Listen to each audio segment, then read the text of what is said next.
Prva knjiga Dnevnika 29. Prilozi za gradnju doma. Car David reče svem zboru: Bog je izabrao samo mog sina Solomona, mlado i neiskusno momče, a posao je veliki. Dom naime nije za čoveka, nego za Gospoda Boga. Ja sam, koliko sam god mogao, obezbedio za dom gospodnji zlata za predmete od zlata, srebra za stvari od srebra, bronze za stvari od bronze, gvožđa za stvari od gvožđa, drva za stvari od drveta, oniksovog kamenja, dragog kamenja za ukivanje, kamenja za ukrašavanje i šarenog kamenja, svakovrsnog dragog kamenja i obilje mramora. Povrh toga, iz ljubavi prema domu svoga Boga, pored svega što sam mu obezbedio za sveti dom, dajem za dom svoga Boga svoje zlato i srebro.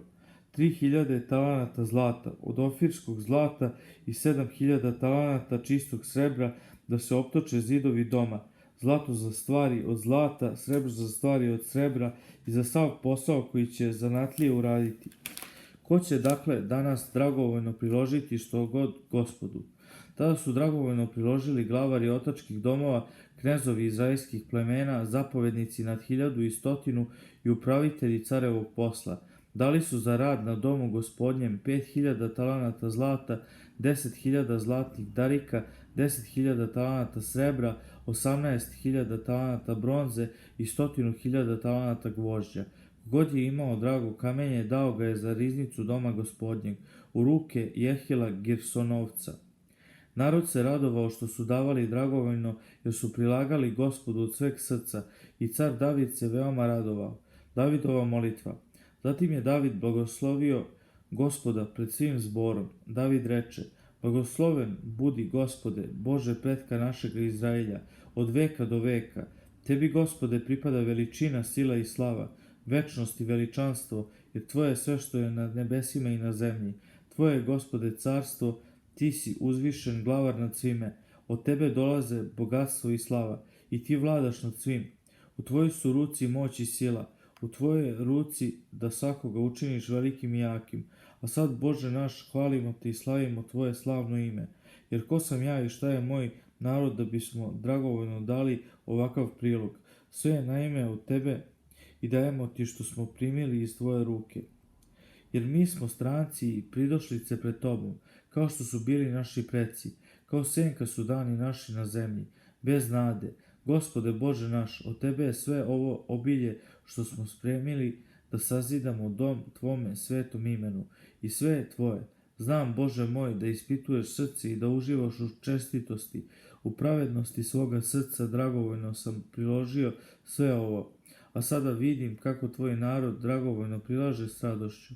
Gospode Bože naših otaca Avrama, Isaka i Izraelja, sačuvaj zaovek ovakve namere i misli u srcu svoga naroda i upravi k sebi njihova srca.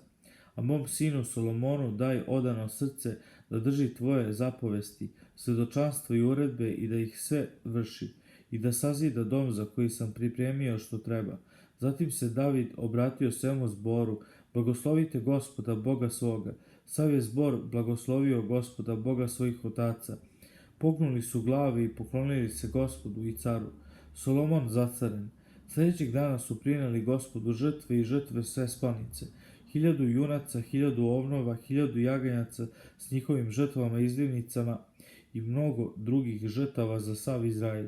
Tog dana su jeli i pili pred Gospodom s velikom radošću. Zatim su po drugi put zacarili Solomona, Davidovog sina, njega su pomazali za vladara gospodnjeg, a Sadoka za sveštenika. Tako je Solomon seo na presto gospodnji da vlada umjesto svoga oca Davida. Bio je uspešan i slušao ga je sav Izrael. Svi su se glavari i ratnici, kao i svi sinovi cara Davida, počinili caru Solomonu. Gospod je veoma uzvisio Solomona pred očima sveg Izraelja i dao mu carsko veličanstvo kako nijedan car Izraelja pre njega nije imao. Davidova smrt. Tako je David, Jesejev sin, carevao nad svim Izraeljem. David je vladao nad Izraeljem 40 godina. U Hebronu je vladao 7 godina, a u Jerusalimu je vladao 33 godine. Umro je u dobroj starosti, nasitivši se života, bogatstva i slave. Na njegovo mesto se zacario njegov sin Solomon. Davidova dela od prvog do poslednjeg zapisana su u zapisima videoca Samuila, u zapisima proroka Natana i u zapisima videoca Gada, zajedno sa svim njegovim carevanjem, njegovim junaštvom i događajima koji su zadesili njega, Izrael i sva druga carstva na zemlji.